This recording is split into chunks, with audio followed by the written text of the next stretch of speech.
Okay, here's the general setup. Here's the juicer. This is where the stuff comes out as far as the solids, and that's where the juice comes out. Just went to the farmer's market, got a bunch of carrots, spinach, some beets, but those aren't for juicing. That's the best place to get it. It's the cheapest place to get it, and the quality is excellent. I get out the local. Okay, I do find that it gets clogged up after juicing if you have too big of chunks or if you take spinach as a whole leaf. So what I try to do is just chop it up just a little bit. That's probably enough right there, just to get it into smaller pieces so it comes out.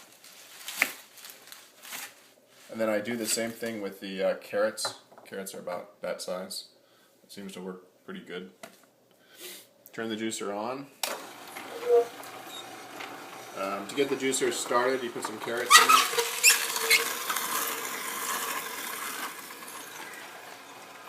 What you'll do is you'll see some juice coming out. I like to get it a little bit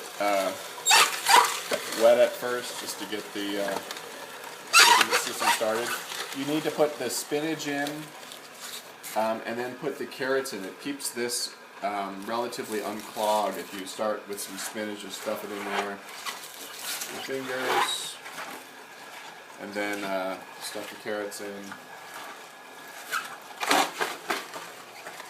And what it does is it tends to clear the system out and get as much juice out of the spinach as you possibly can. So again, you just repeat the process. I find cucumbers work pretty well. Celery, not so well. I don't even know what the health benefits of celery are. Plus there's a lot of pesticides on the celery. Always wash your food before you put it in the juicer. And then what I also like to do is we make our own apple juice. So I'll mix this juice, even though this juice is pretty sweet, it's actually really sweet, I'll mix our natural apple juice with it too, and I think that adds a lot of vitamins to the juice. And that's how it's done. Alright, this is midway through the process. As you can see, here's the spinach and the carrots from the solid end. It's pretty dry. And then there's the juice out of this end. Again, you alternate spinach and carrots so the carrots clean out the system. The machine has a reverse button on the back. So if it gets stuck or it gets jammed, you just put it reverse and it kicks everything out, and then you put it fast forward to keep the machine running.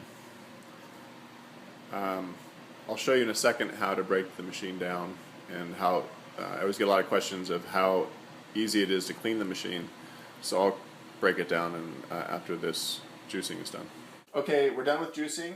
One of my other favorites to put in juice is apples. This is what they look like when the apples come out. This is apples mixed with some of the spinach and carrots. It's pretty dry. Don't get rid of it. Throw it in your garden. It's great for your garden. Sometimes the juice gets foam on top. Don't worry about it. Just pour it in your container. And then right before you drink it, just mix it all up with a spoon really quick, and it all pretty much consolidates. So here's the juicer. You flip it off here. This unit comes out pretty much all together. This unit here twists and it comes out. There's a little cup down here that they want inside here. It kind of pushes down inside. I don't find it really makes any difference. It comes out like this, but it doesn't really make a mess or not, so don't worry about it if it comes out. So let's bring it over to the sink.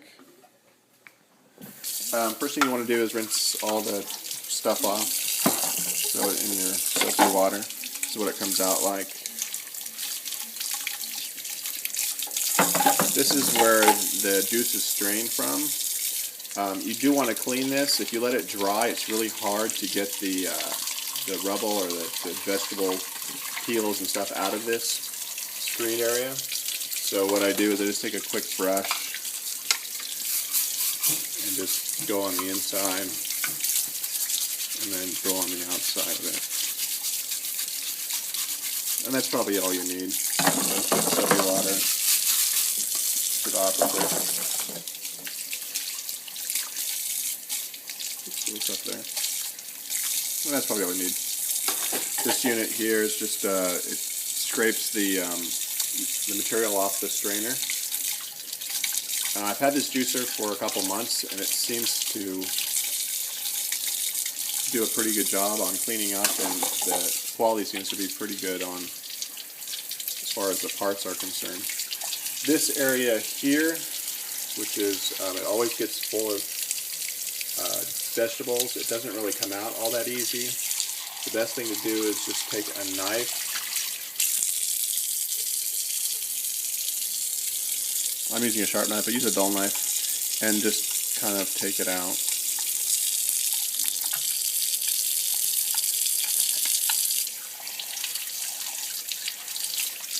Like so. And then that's clean it out. Rinse it out.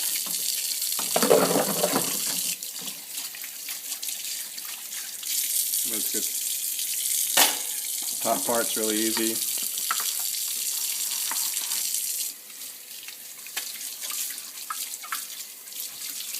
I rarely use a plunger, I just stick my fingers in it.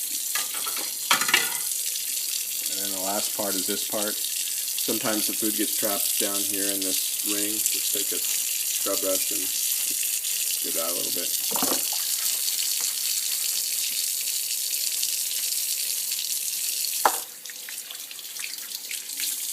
There you go. The containers are real similar. You just wash out the container. Here's the container we had the juice in. Just give it a little bit of rinse. Put it in here.